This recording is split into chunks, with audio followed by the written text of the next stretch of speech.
Assalamualaikum warahmatullahi wabarakatuh. Halo semuanya, perkenalkan nama saya Rifanda Isnicaini Chandra dari kelas 1E Program Studi Pendidikan Guru Sekolah Dasar Fakultas Keguruan Ilmu Pendidikan Universitas Muhammadiyah Prof. Dr. Hamka. Di sini saya akan menjelaskan tentang frekuensi harapan dan peluang untuk memenuhi tugas akhir konsep dasar matematika. Jika kalian ingin tahu apa itu peluang dan frekuensi harapan, simak berikutnya ya. Halo semuanya, di sini saya akan menjelaskan tentang peluang dan frekuensi harapan. Kalian tahu gak peluang itu apa? Saya jelasin ya. Peluang atau bisa disebut dengan kebolehjadian atau juga bisa disebut dengan probabilitas adalah cara untuk mengungkapkan kepercayaan atau pengetahuan bahwa suatu kejadian akan berlaku atau telah terjadi. Selanjutnya, peluang juga punya sejarah loh. Akan saya jelasin ya sejarahnya. Teori peluang atau probabilitas merupakan cabang matematika yang banyak penerapannya dalam kehidupan sehari-hari. Teori peluang lahir dan berkembang dari dunia hitam atau bisa disebut dengan meja perjudian. Pada awal abad ke-17, seorang penjudi bangsawan Perancis bernama Chevalier de Mere minta pertolongan kepada Blaise Pascal. Pertolongan yang diharapkan oleh Chevalier de Mere tidak lain adalah bagaimana caranya agar ia memperoleh kemenangan dalam meja perjudian. Cara-cara untuk memperoleh kemenangan dalam meja perjudian itu merupakan dasar-dasar teori peluang yang disarankan oleh Blaise Pascal 1623 sampai 1662. Dasar-dasar teorema peluang ini selanjutnya dikembangkan oleh Pierre de Fermat 1601 sampai 1665. Teori peluang yang pada saat lahirnya dianggap sebagai ilmu haram, namun dalam perkembangannya banyak mendapat restu dari para ahli matematika. Bahkan hingga saat ini, teori peluang mampu memberikan nilai tambah dan memegang peran penting dalam perkembangan ilmu pengetahuan dan ilmu teknologi, ilmu sosial modern. Misalnya, ada 3. Yang pertama, lahirnya teori atom, teori mekanika kuantum, teori radioaktif dalam fisika modern. Yang kedua, lahirnya teori Fermi-Dirac, teori boson dalam fisika statistik. Dan yang ketiga, lahirnya teori statistika yang banyak penerapannya dalam bidang antropologi dan kependudukan, pertanian, geofisika, dan meteorologi, transportasi, ekonomi, industri, dan lain sebagainya. Selanjutnya ada manfaat-manfaatnya. Kalian semua tahu gak kalau manfaat peluang itu ada banyak loh, bahkan untuk di ilmu selain matematika. Saya sebutin ya. Yang pertama, membantu dalam pengambilan keputusan yang tepat. Yang kedua, untuk memperkirakan hal yang terjadi. Yang ketiga, untuk meminimalisir kerugian. Yang keempat, digunakan di ilmu ekonomi. Dan yang kelima, digunakan di dalam ilmu psikologi. Selanjutnya ada rumus peluang. Saya jelasin ya. Rumus peluang itu P dalam kurung A tutup kurung sama dengan N dalam kurung A tutup kurung di per N dalam kurung S tutup kurung, yaitu pembagian jumlah ruang sampel dengan jumlah ruang semesta kejadian peristiwa. Selanjutnya ada contoh soal. Kita bahas sama-sama ya. Contohnya, Juan memiliki 2 buah koin Rp1.000, lalu melempar kedua koin tersebut bersamaan. Berapa peluang muncul gambar pada kedua koin? Kita bahas ya.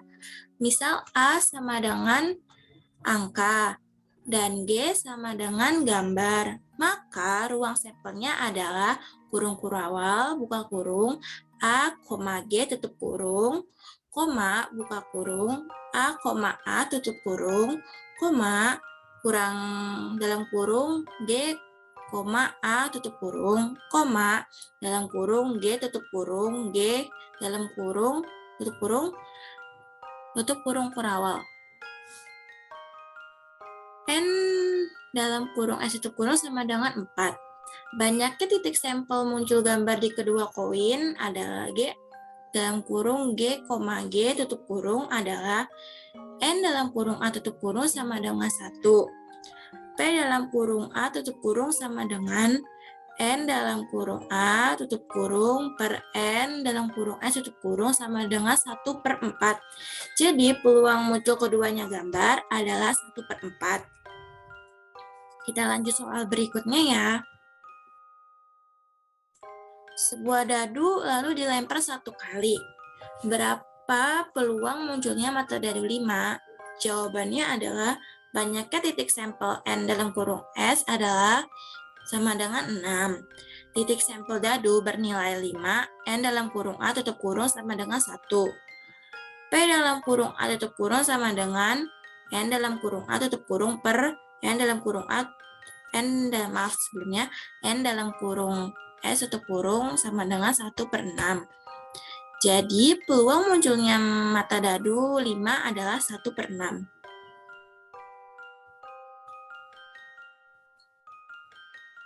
Selanjutnya ada soal lagi. Sebuah tas berisi 12 kelereng yang terdiri dari 5 kelereng biru, 3 kelereng merah, dan 4 kelereng kuning. Dari tas tersebut akan diambil 1 kelereng berupa peluang terambilnya kelereng berwarna merah.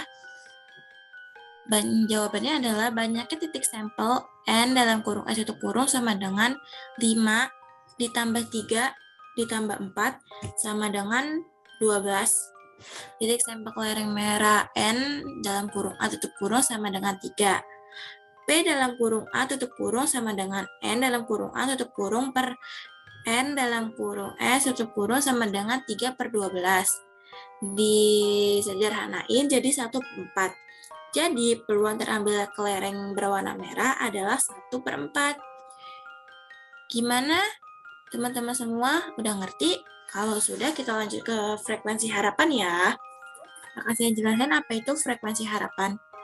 Frekuensi harapan itu adalah banyaknya kemunculan yang diharapkan pada suatu kejadian dengan berkali-kali melakukan percobaan yang disebut juga sebagai uji eksperimen atau hasil kali peluang kejadian. Misalnya kejadian A dengan banyaknya percobaan yang dilakukan.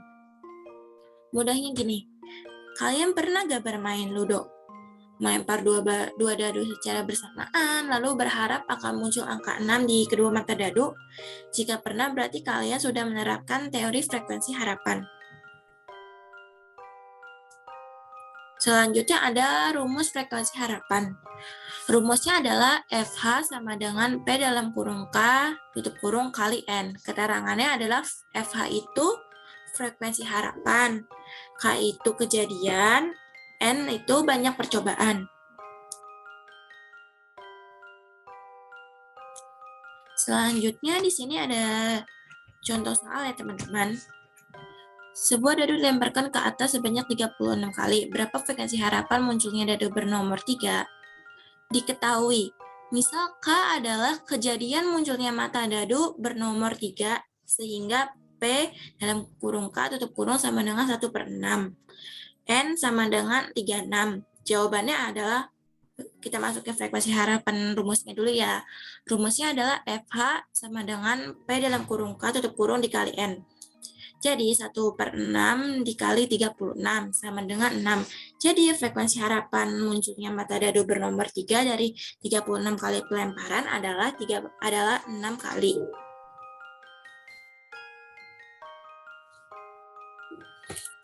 Selanjutnya, jika sebuah mata dadu dilempar 600 kali, tentukan frekuensi harapan munculnya mata dadu 4. Diketahui, misal K adalah himpunan kejadian munculnya mata dadu 4, sehingga P dalam kurung K tutup kurung sama dengan 1/6. N sama dengan 600 kali.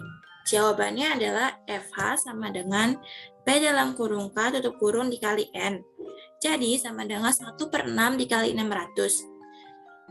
Sama dengan 100. Jadi frekuensi harapan pemunculan mata dadu 4 dari 600 kali pelemparan adalah 100 kali. Soal selanjutnya, dalam pelemparan uang logam sebanyak 90 kali, tentukan frekuensi harapan munculnya sisi angka. Diketahui, misal K adalah himpunan kejadian munculnya sisi angka, sehingga P dalam kurung K tutup kurung sama dengan 1/2. N sama dengan 90 kali. Jawabannya adalah FH sama dengan P dalam kurung K tutup kurung dikali N. Sama dengan 1/2 dikali 90. Jadi sama dengan 45. Jadi frekuensi harapan munculnya sisi angka dari pelemparan uang logam 90 kali adalah 45 kali.